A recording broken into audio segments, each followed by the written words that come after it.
Pag-usapan natin ngayon, mainit na issue, Ay, Doc, oo. no? Pero maganda itong pag-usapan, okay? Kasi ang plano po ni Senador Robin Hood Padilla na i-demonetize itong 1,000 peso bill. Sa tingin nyo po, malaking tulong ba ito? Kasi magiging walang silbi na kung kasi yung mga magnanakaw, hindi naman yan i-deposito siguro sa mga bangko para walang trace. Pero sa tingin po ninyo, matutumbok ba nito? Mayayari ba rito yung mga korap or mayroon ba itong maaari ding implikasyon sa atin pong ekonomiya considering made-demonetize, magre-replenish na naman tayo, magbabago tayo ulit ng circulation ng panibagong 1,000 peso bill. Dok. Mm. Ah, ba, yung konteksto kasi nito, Admar, no? Kung makiaalala ninyo mga kababayan, nung, nung pumutok itong issue ng flood control, nakita natin sa mga larawan na may mga cash, no, na mga unaccounted for. At yung mga cash na ito, di umano, ito yung mga lagay, no, yung mga nakubra nila dun sa mga flood control project na yan. Merong mga larawan yan, mga picture yan. Diba nga, Admar, dun sa bilyaran yata yun, sa Bulacan, sa billiard table, hindi siya bilyaran, billiard table, nandun yung mga bulto-bultong 1,000 peso bill. So, ang perception natin dyan is, ngayon, kung i-demonetize mo yung 1,000 peso bill, magiging mas mahirap ang pagsasagawa ng korupsyon. Kasi, ang mangyayari dito is, mahihirapan ka na maghanap ka ng mas mababang denomination. Magiging mas kung cash yung pamamaraan ninyo ng pagkukuha ng kickback, medyo mahihirapan ka na noon kasi kailangan mo na ng, kumbaga, Admar, di ba, yung sa sinabi ni Gutesa na mga luggages, di ba? Kung lower denomination bill yun, baka hindi lang luggage ang kailangan mo doon, kailangan puro, baka container na ng pera ang kailangan mo kasi pag mababang denomination. So, kumbaga, mas mahihirapan yung nagbabalak mangurakot kasi mas mababang bills na yung pinag-uusapan. Ngayon, punta tayo sa proposal ni Senator Robin. Kasi marami nagsasabi, lalo na yung mga kritiko ni Senator Robin, na itong si Senator Robin walang alam, ito artista na Kunin ang pagkakataon nito bilang parlamentaryong pagsisiyasat po. Sana ganap po dito. Ayan. Okay. Pumasok si Senator Robin. Gusto makipag-discuss. Pero sige po. Go ahead po, Doc. Oy, nawala si Doc. Yung same volume yung...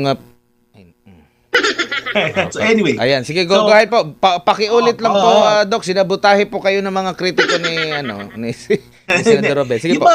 mga kritiko kasi ni Senator Robin, sinasabi na wala daw siyang alam, na siya artista lamang, na nakulong, na hindi siya nararapat dyan sa Senado kasi nga siya walang alam. It turns out na itong suhestyon na ito ni Senator Robin ay merong solido na empirical evidence, Admar. May pag-aaral na ginawa. Kasi ako, economist ako, Admar, and at the same time, I'm an academic and a scholar. No? So nag-aaralan ko yan. Nagpa-publish ako ng scientific papers, no? At nagbabasa ako ng mga journal, nagre-referee pa nga. Na-encounter ko itong isang pag-aaral na na-publish noong 2017 na kung para dun sa ating mga kababayan na interesado, na-publish po ito sa Economic Systems. Ang title po ng paper is Does Easy Availability of Cash Affect Corruption? Evidence from a Panel of Countries. Ito po yung na-publish noong 2017. And i-quote ko po yung pinaka-findings nung kanilang pag-aaral. No? Ang pag-aaral po ito ni Singh at ni Bhattacharya noong 2017. Ang sinasabi dito is that these findings suggest, and I quote, ito galing to mismo sa paper, these findings suggest that a limitation in the supply of high-denomination banknotes could be a tool to fight corruption and to bring to the fore the important role of payment systems, extending an earlier study by Gowell and Merotra 2012. So, ang punto dito, mga kababayan, is ayon sa pag-aaral ng mga economists, and base ito sa empirical evidence across many countries, Sinasabi dito na kapag ka ang denomination ng pera, no, ng isang bansa, yung denomination natin ay mas mababa, maganda ito para ma-prevent yung pagnanakaw sa kaban ng bayan. So, yun yung sinasabi ng pag-aaral na yan. The presence of high denomination makes it easier to conduct graft and corruption. Kasi kung mataas yung denomination, mas madali mo nga namang maitatago. Hindi ba? So, yung billion na nakaw, kung tigwa 1,000 peso billion, madali mo maitatago. So, anong solution dito? Well, ang nakita na ni Senator Robin is, let's demonetize. No? And kung di ko nagkakamali, Admar, ang demonetization na yan is yung 1,000 peso bill from 2016, no? 2020. Sorry, 2020 to 2025 lang. Diba? So targeted siya. May limited lang yung scope, no? Kasi kung titingnan mo yung konteksto, Admar, ito pa, para dun sa mga kababayan nating curious, no? Yung 1,000 peso bill ay ito ang workhorse ng ating ekonomiya, kung maituturing. Bakit ko nasabing workhorse? Kasi yung pera in circulation po natin sa Pilipinas, about 40% ng papel na pera na umiikot sa ating ekonomiya ay 1,000 peso bill. 40% po Kasi siyempre meron pa namang Admar, may 500 pa, di ba? May 20, may 50, may 100. 40% nung perang papel na umiikot sa ating ekonomiya. Binilang niyo po isa-isa lahat yung perang papel na yan. 40% yan ay 1,000 peso bill. Eh since ang 1,000 peso bill ay mas mataas ang value kaysa sa 50, kaysa sa 500, yung total value ng money in circulation in the economy, more than 80% yan ay yung 1,000 peso bill. So, kumbaga, pag dinemonetize mo, hindi naman lahat, no? Pag dinemonetize mo, yung range niyan from 2020 to 2025, matatarget mo yung unang-una, yung informal sector na mga hindi nagbabayad ng tax kasi puro cash transaction. Ikalawa, matatarget mo dyan syempre yung sa issue ng graft and corruption. So yun yung nakikita ko dito na kagandahan nung ideya na ito. No? Magandang ideya ito, tong panukala ni Senator Robin na nag-uudyok sa Bangko Sentral ng Pilipinas na pag-aralan yung pagdidemonetize. Ngayon, Admar, marami akong kilala dyan sa BSP. Okay? May mga tropa tayo dyan.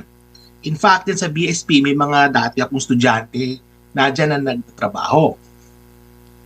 Ayon sa aking na pag-alaman, ay marami dyan sa BSP ay kontra sa demonetization. Kontra sila dyan. Ang sinasabi nila is hindi daw supported ng pag-aaral. Kababanggit ko lang, may pag-aaral na publish international na nagsasabi na yung presence ng higher denomination bills, kumbaga nakaka-attract to ng korupsyon. So, kailangan rely tayo sa lower denomination. And sinasabi din nila na may punto rin naman ito. No? Sinasabi nila na kapag ka tayo nag-demonetize, Admar, magastos. Bakit magastos? Kasi unang-una, mag-iimprenta ka na ngayon ng mas maraming lower denomination. Pag mag-iimprenta ka ng maraming denomination, lalo na ngayon polymer na, medyo magastos yan. Ikalawa is yung abala sa tao. Kasi magkakaroon ng abala yan, Admar, na kung saan kapag ka biglang nagkaroon ng demonetization, kahit na yan from 2020 lang to 2025, abala pa rin sa ordinaryong mamamayan niya. Kasi isipin mo, biglang sabihin ng gobyerno na, itong pera na hawak mo, hindi na pala valid ito na pera. So, kailangan ngayon pumunta ng bangko para makapagpapalit. So, merong abala yan sa tao. Pero ang tandaan natin, ang tinatarget natin dito, nung panukala na ito, is yung mga gumagawa ng hindi tama. Diba? So, kumbaga, kailangan ma-lessen natin yung inconvenience dun sa mga ordinaryong mamamayan.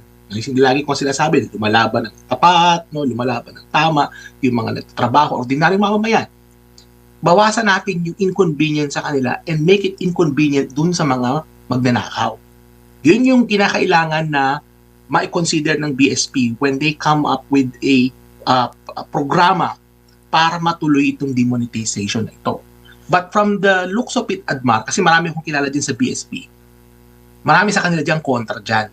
Kaya sa palagay ko, no, bagamat ito ay pag-udyok ng sa BSP na pag-aralan ito, meron ako na foresee na resistance, no, galing mismo sa BSP. Tsaka Admar, ang sinasabi ng mga taga BSP din is merong experience sa ibang bansa na nag-demonetize. Hindi ko lang alam, Admar, kung familiar ka sa nangyari sa India. Sa kaso ng India, noong 2016, nag-demonetize sila nung 500 rupee at saka 1,000 rupees na perang papel ng India. Nag-demonetize din sila. Ang nangyari is nagkagulo.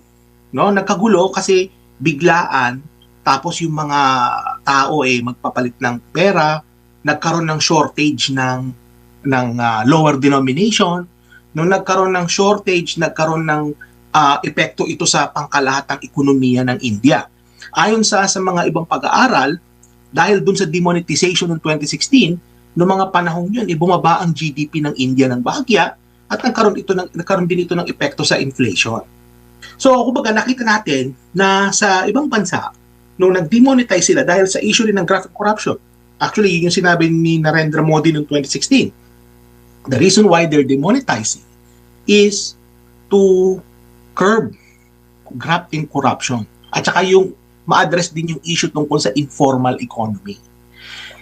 Ang nangyari sa kaso ng India is hindi nila na-implement ng maayos yung demonetization. At ang nangyari is nagkaroon ng kaguluhan, nagkaroon ng shortage ng pera, ang haba ng pila sa mga bangko. In other words, ang naabala yung ordinaryong mamamayan. So, kung mag-demonetize tayo, dapat tingnan din natin yung nangyari sa mga ibang bansa nung ginawa nila yan. Na, hindi lang naman India ang nag-demonetize, Admar. Sa kaso ng India, pumalpak eh. Sa kaso naman ng Europa, nag-demonetize din sila. Kasi kung maalala mo, Admar, mga kababayan, bago pa nagkaroon ng European Union, dati ibang bansa sa Europe, ipahiwalay ng mga bansa yan, di ba? Netherlands, France, di ba, Germany, iwahiwalay yan eh. In terms of yung kanilang pera, may kanya-kanya silang pera. Nung nagkaroon ng European Union, later on, nagkaroon na sila ng pera na sarili, yung euro. Ngayon, binigyan ng European Union yung mga bansa ng sufficient time na mag-transition into euro bago ma-demonetize yung kanilang mga sariling currency.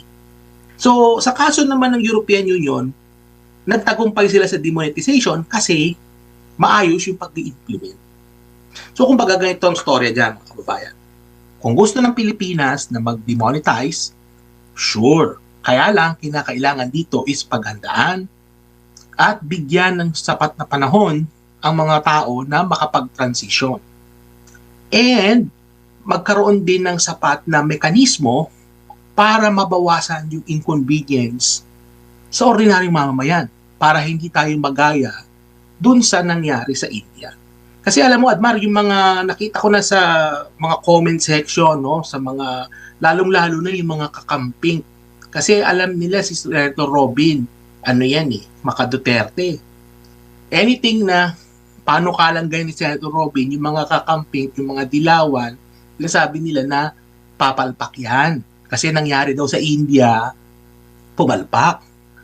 May empirical study na nga na nagsasabi na kapag mataas yung denomination, it attracts corruption. So, kinakailangan natin is if we were to demonetize, kinakailangan pag-isipan ng mabuti yan. Kinakailangan, ano yung sinasabi ko kanina, yung pinaka-underlying principle nito, mga kababayan, is to minimize the inconvenience to the ordinary person. Kasi ang target talaga dito is yung mga hindi gumagawa ng mabuti. Sila yung kinakailangan targetin ng policy. Now, to wrap up, Adma, dito sa segment na ito, is that ako'y natutuwa kay Senator Robin Padilla kasi actually matagal ko nang iniisip ito na posibleng solusyon. Kasi nga, alam mo, sabi ko nga kanina, scholar ako, nag-aaral, nagbabasa. Alam ko na itong mga pag-aaral na ito about denominations and corruption. Kaya natuwa ako nung sinabi ni Senator Robin na, pag-aralan natin, no, na i-demonetize. Kasi nga, ako mismo, naniniwala ako dun sa mga pag-aaral na nagsasabi na, indeed, kapag ka nagbaba tayo ng size ng bills, no, from 1,000, gagawin nating 50, gagawin nating 500, 100, nadi-disincentivize yung pangungurakot ng cash. Kagaya nung nangyari dyan sa flood control. And by the way, isa pa sa mga dadagdag ko na rin at Mark, no, before ako bumalik sa iyo, is that kinakailangan din na magkaroon tayo ng alternatives to cash. Kasi hindi naman po pwede na forever cash lang tayo. Although naniniwala ako sa sinasabing cash is king. No, kapag nagpunta kasi sa tindahan, dapat talaga cash, honor talaga yan. Pero kailangan mag-transition tayo from cash going to digital. Kung makikita nyo sa kaso ng China, mga kababayan, ang payment system nila doon, halos wala ng cash sa China, Admar. Pag sa China, sa Hong Kong lang Alipay at saka itong WeChat Pay. Doon lang sa cellphone. Kagaya dyan sa Pilipinas, di ba, GCash lang or yung kung anumang mga kumpanya na nagpo-provide ng payment services, pwede na sa cellphone. So, kumbaga, magta-transition tayo into from cash to a cashless-based transaction system. Kasi yun yung kinakailangan mo dito para magkaroon ng paper trail.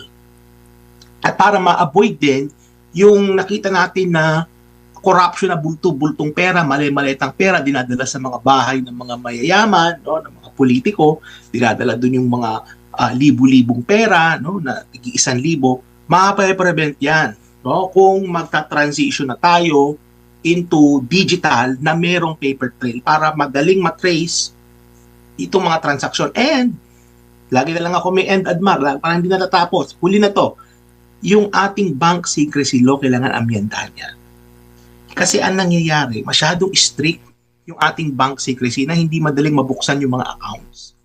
Dapat yan maamyendahan yan para mas madaling mabuksan ang mga bank accounts, lalong-lalo na kapag ikaw ay isang elected or appointed na public official.